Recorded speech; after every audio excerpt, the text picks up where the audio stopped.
Water clarity has a major impact on how bass behave. And while each fishery is known for a certain water type, what I really wanted to focus on today is what happens or how we approach a fishery when the normal water clarity suddenly changes. And oftentimes it changes for what we perceive as worse or degrading conditions. In years past, when I was accustomed to fishing something like this, and when suddenly that same water now looked like this, it created a mental obstacle course that was tough for me to overcome.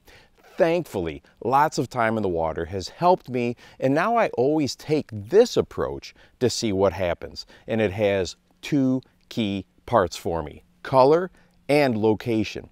Now here's the scenario that I had. My brother and I took a few days last week to take my nephew fishing on the Mississippi. You know I love to fish pools 8 and 9. If you have never been to this section of the Mississippi River near La Crosse, it is amazing.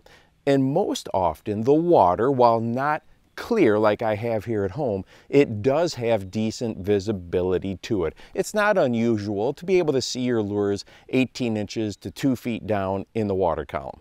Well, not this time. As we can see here, the water flow or current is really strong in the main channel. There were heavier rains in the preceding weeks that had drained their way to the main river and dirtied it up. Now, I love to fish this particular section. The current swings right into this bank and just rips through here. And you can see on the scale that this flow is tracking right at the highest that it goes. Well, smallmouth love it. And when targeting smallies, I try to start in the heaviest current I can, and then we'll back down from there if needed. The other important factor to take note of is right away when launching the boat, I noticed small baitfish, minnows, and fry all over the place.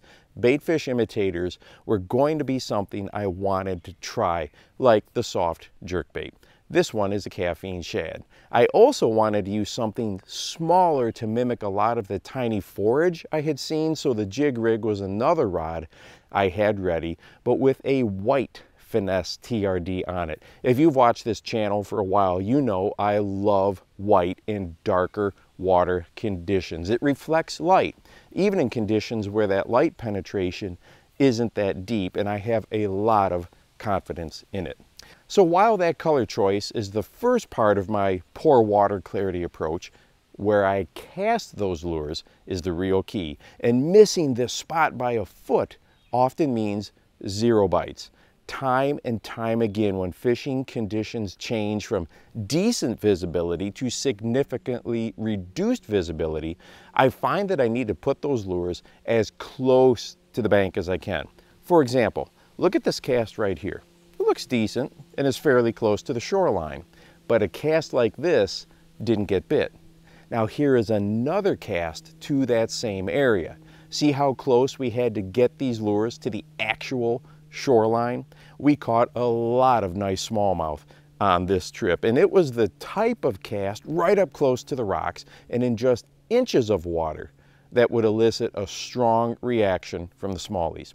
Now, you wouldn't think that a lure placement of that minimal difference was the key factor between catching fish and not catching fish, but it was. And I have run across this so many times when faced with these conditions. Now, often I get asked, is there a certain type of shoreline or bank that you look for?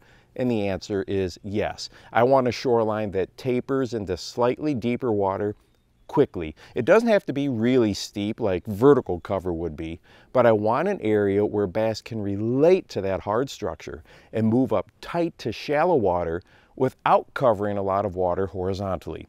Now, I wish I could have dropped the camera in the water to see those smallmouth relating that tight and close to the shoreline, but the clarity was low enough we never would have seen anything. Plus, it's a little scary to run the camera when you have no sight lines. Thank you to the Deep Dive app for sponsoring this video. You can find out more information about them on the Apple Store, the Google Play Store, or you can follow the link down below. And hey, if you would like to watch a video that covers what I feel is the best rigging method for getting your swim baits in deeper water, go ahead and check this one out right here. And make sure that you go out and encourage someone today.